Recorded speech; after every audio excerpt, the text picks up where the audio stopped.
Dear students, current affairs जो एक प्रशांत महासागर है, हम लोग मंथ वाइज लेकर एक मैगजीन से, प्रतियोगिता दर्पण से इसे कंप्लीट करने का प्रयास कर रहे हैं। अगर आप मंथ वाइज पढ़ते हैं तो आपको पता चलता है कि राष्ट्रीय अंतर्राष्ट्रीय घटनाक्रम किस तरह से अलग अलग स्टेजेस में क्रमवार ढंग से आगे बढ़ी है। इसी संदर्भ में हम लोगों ने पिछले 2 महीनों के जनवरी और फरवरी के प्रतियोगिता दर्पण के करेंट अफेयर्स को मंथ वाइज कंप्लीट किया था। आज इसका तीसरा सेगमेंट है और आज हम लोग मार्च महीने का 2020 का प्रतियोगिता दर्पण का सारा 5 सेगमेंट्स राष्ट्रीय अंतर्राष्ट्रीय नवीनतम घटनाक्रम आर्थिक और खेल कंप्लीट कर रहे हैं। सबसे पहला सेगमेंट राष्ट्रीय घटनाक्रम होता है, यानी नेशनल करंट अफेयर्स। चलिए इसके कुछ वेरी इंपॉर्टेंट करंट अफेयर्स देखते हैं जो प्रतियोगिता दर्पण के मार्च मंथ के मैगजीन में दिखाई पड़ रहा है, जिसमें कंटेंट आपको मिलेगा जनवरी 2020 का। Point to be noted, magazine है मार्च मंथ का 2020 का, लेकिन इसमें जो घटनाक्रम आपको दिखाई देगा वो जनवरी 2020 का होगा। चलिए पहला पॉइंट देखते हैं जो इस प्रकार है। सबसे पहला घटनाक्रम जो यहाँ पर दिख रहा है वो है 71वां गणतंत्र दिवस, जो जनवरी में 26 जनवरी को मनाया गया। ये 71वां गणतंत्र दिवस था और ये परंपरा रही है कि हम लोग एक मुख्य अतिथि इसमें बुलाते हैं। इस बार इसके मुख्य अतिथि थे ब्राज़ील के राष्ट्रपति जायर बोल्सोनारो। दूसरा पॉइंट, ब्रू रियांग समझौता हुआ है। नॉर्थ ईस्ट में ये एक विवादास्पद मुद्दा रहा है कि ब्रू रियांग जो जनजाति है वो त्रिपुरा और मिजोरम के बीच पिसती रही। ये जनजातियां जो मूलतः त्रिपुरा की हैं, मिजोरम में भी बड़े स्तर पर जाकर बस गई थी। अब इन्हें वापस त्रिपुरा में बसाया जाएगा। ऐसे 34,000 ब्रू रियांग जनजाति हैं जिन्हें मिजोरम से निकालकर त्रिपुरा में बसाया जाएगा। ऐसे में दोनों राज्यों के मुख्यमंत्री और केंद्र सरकार ने एक संयुक्त समझौता किया है जिसका नाम है ब्रू रियांग समझौता, जिसमें त्रिपुरा में 34,000 ब्रू रियांग जनजातियों को बसाया जाएगा। इन्हें कहीं ब्रू जनजाति, कहीं रियांग जनजाति और कहीं पर संयुक्त रूप से ब्रू रियांग जनजाति भी कहते हैं। उसका नेक्स्ट पॉइंट है कोलकाता पोर्ट ट्रस्ट का नया नाम, जो बदलकर अब हो गया है doctor Shyama Prasad Mukherjee Kolkata port trust. Next चौथा पॉइंट है गगनयान और चंद्रयान 3 मिशन, जो क्रमशः 2021 और 2022 में संपन्न होगा। चंद्रयान 3 के तहत लैंडर और रोवर को मून पर, चंद्रमा पर फिर से उतारने का प्रयास किया जाएगा और गगनयान मिशन के तहत पहली बार मानव अभियान अंतरिक्ष में होगा, जिसमें 4 एस्ट्रोनॉट्स अंतरिक्ष में जाएंगे, जो भारत इसरो के तहत इसे भेजेगा। पहली बार मानव अभियान गगनयान के तहत। लेकिन उससे पहले एक महिला रोबोट जिसका नाम है व्योम मित्र स्पेस में, अंतरिक्ष में भेजा जाएगा। उसको नेक्स्ट इंटरनेशनल करंट अफेयर्स में पहला ही पॉइंट वेरी इंपॉर्टेंट है और ये है यूनाइटेड नेशंस की, संयुक्त राष्ट्र संघ की सुरक्षा परिषद में 5 अस्थायी सदस्यों का चुनाव। 1 जनवरी 2020 से 5 नए सदस्य चुने गए हैं सिक्योरिटी काउंसिल में और ये हैं नाइजर, एस्तोनिया, वियतनाम, ट्यूनीशिया और सेंट विंसेंट एंड ग्रेनेडा। 5 अस्थायी सदस्य चुने गए हैं। चूंकि आप सभी जानते हैं कि सिक्योरिटी काउंसिल में 15 सदस्य होते हैं, 5 परमानेंट मेंबर्स और 10 अस्थायी सदस्य। ये अस्थायी सदस्य हर साल 2 वर्षों के लिए चुने जाते हैं, जो इस साल 5 नए मेंबर्स चुने गए हैं। उसके बाद नेक्स्ट इंटरनेशनल करंट अफेयर्स में अरब जगत से एक इंपॉर्टेंट क्वेश्चन बन रहा है, जो है ओमान के सबसे लंबे समय तक सुल्तान रहे काबूस बिन सईद अल सईद का निधन।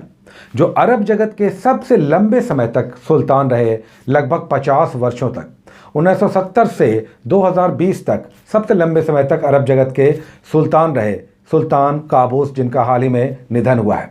उसका नेक्स्ट पॉइंट है ईरान से, जिसमें अमेरिकी मिसाइल हमले में ईरान के मिलिट्री जनरल कासिम सुलेमानी की मृत्यु, जो राष्ट्रीय अंतर्राष्ट्रीय स्तर पर बड़े हेडलाइंस बने थे जब यह घटनाक्रम सामने आया था।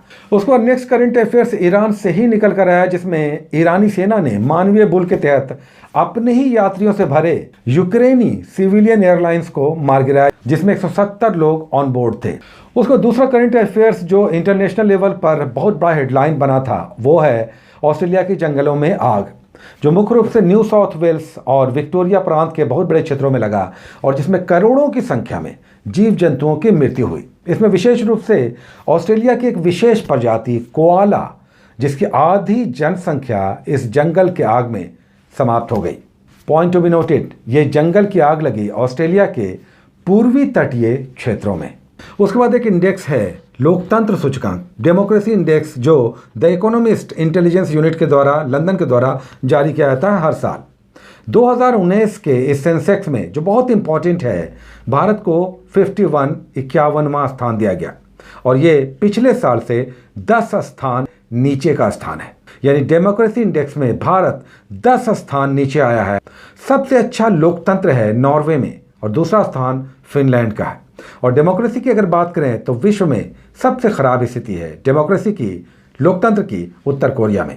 और पॉइंट टू बी नोटेड है, जो पॉइंट भारत को मिला है 1 से 10 के बीच, वो है 6.90।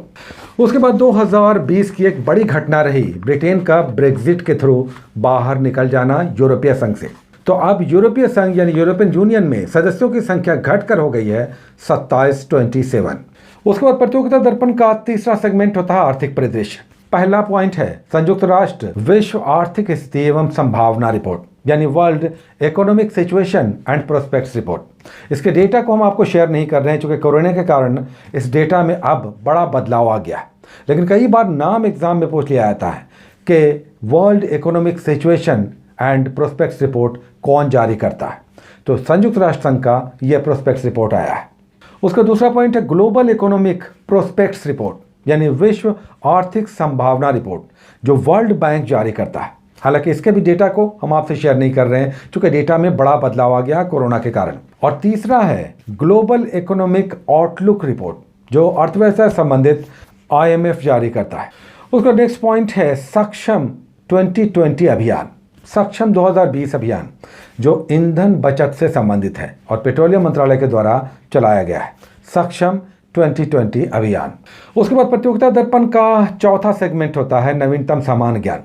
इसमें RBI के नए गवर्नर अपॉइंट हुए हैं, जो चौथे उप गवर्नर हैं माइकल देवव्रत पात्रा। RBI के चौथे डिप्टी गवर्नर 3 सालों के लिए अपॉइंट हुए हैं।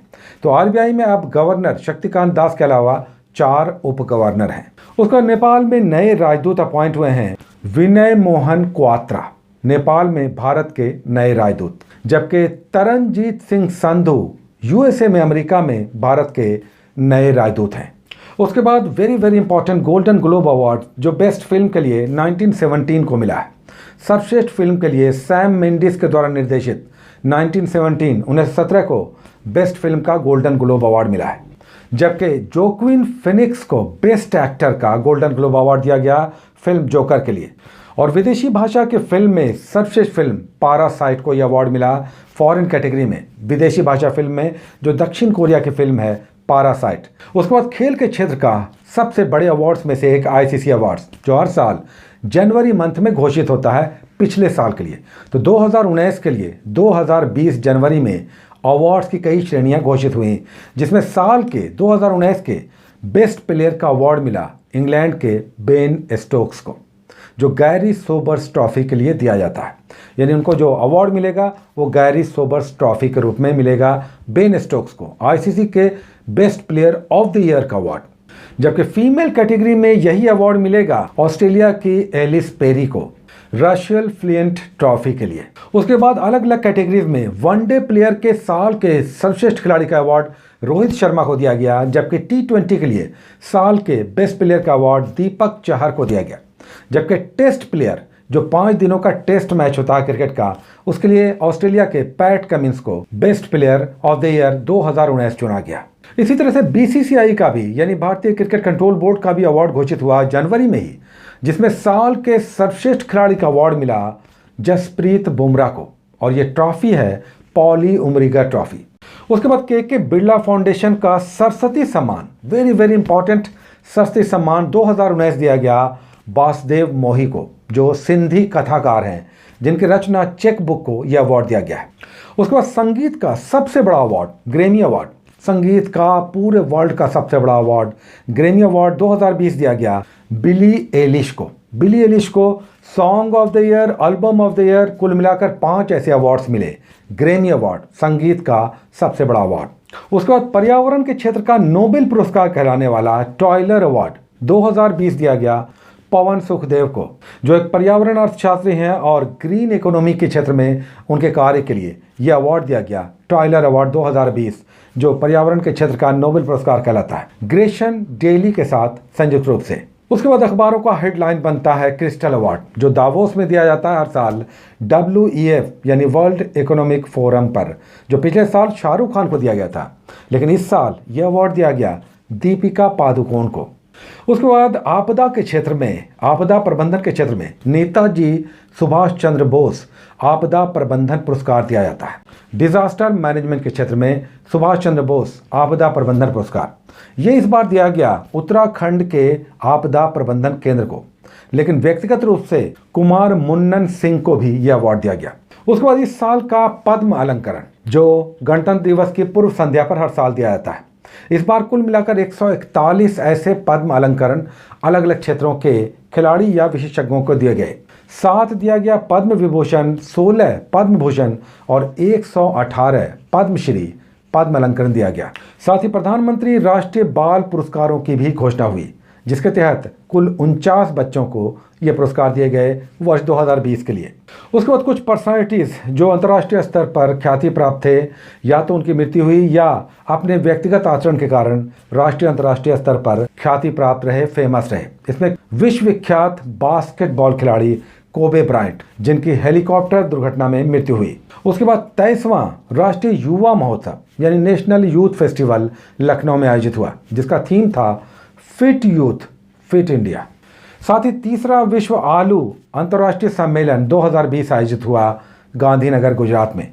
आप जानते हैं कि पोटैटो रिसर्च इंस्टीट्यूट शिमला में है।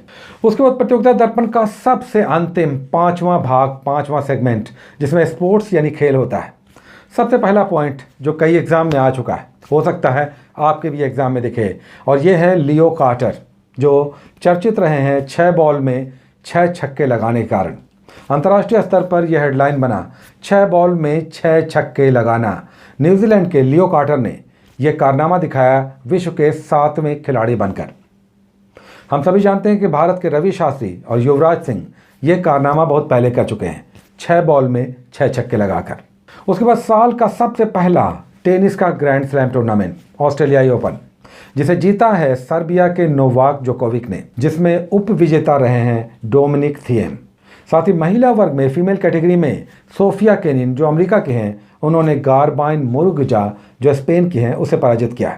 उसके बाद आज का last current affairs, ATP cup tennis 2020, जिसे जीता है सर्बिया ने स्पेन को हराकर। तो ये था आज का पूरे मंथ का, मार्च मंथ का प्रतियोगिता दर्पण का 5 सेगमेंट्स का लेखा जोखा। इस तरह का मंथ वाइज लेखा जोखा या करेंट अफेयर्स आपको रेगुलर उपलब्ध होगा, और 10-15 दिनों में हम लोग सारे साल भर के करेंट अफेयर्स को समाप्त करेंगे। Take care.